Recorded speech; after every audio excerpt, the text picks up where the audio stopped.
there it is. Sure is dirty. It's gotta maybe clean up later on, but I gotta get this oil changed in it first.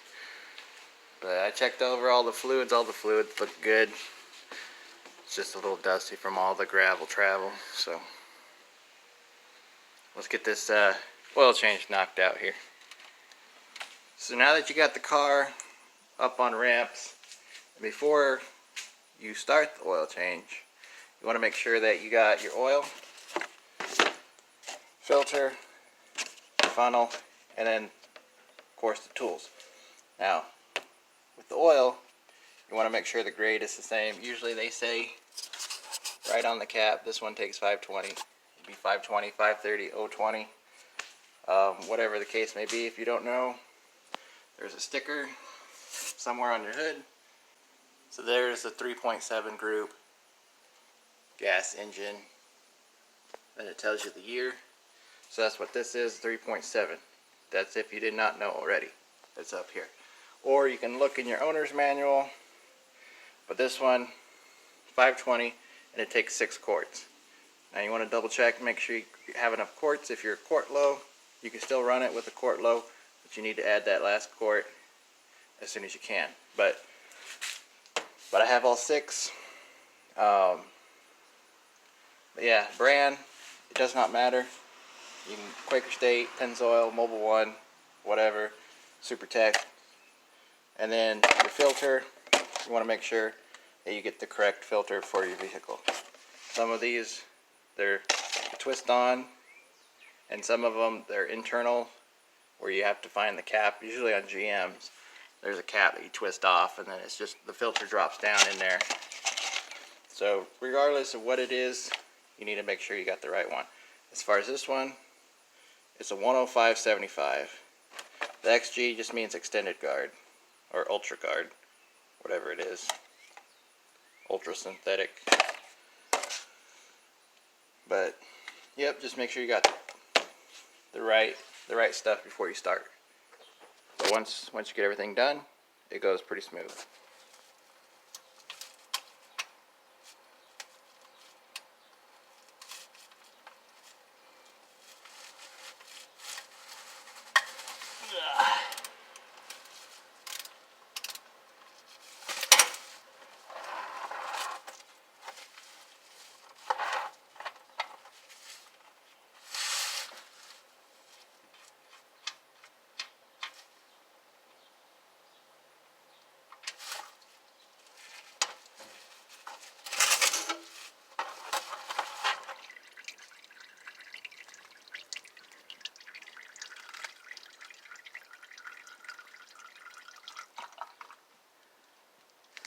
I just hope this is going to be a big enough pan.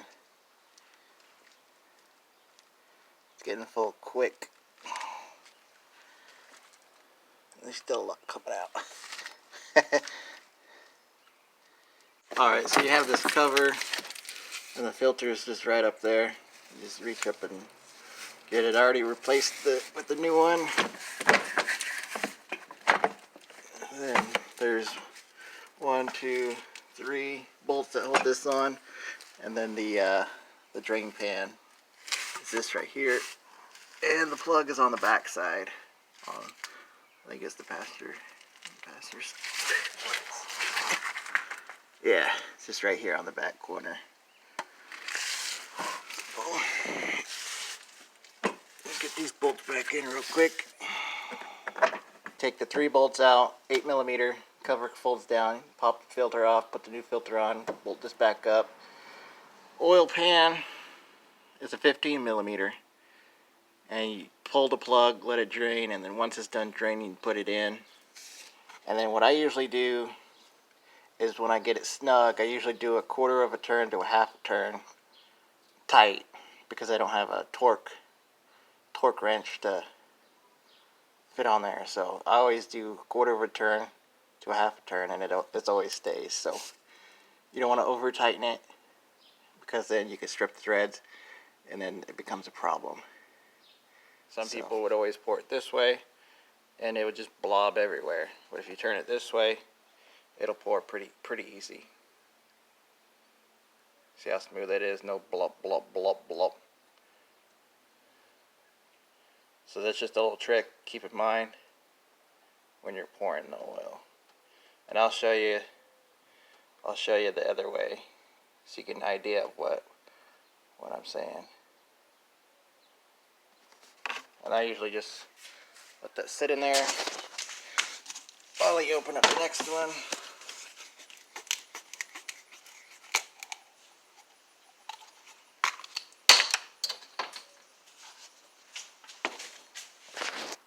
Alright, so the next one's open. Now watch if I pour it this way, it's going to go blub, blub, blub. See how it shakes? That can lead to a mess. You don't want that. So pour it this way.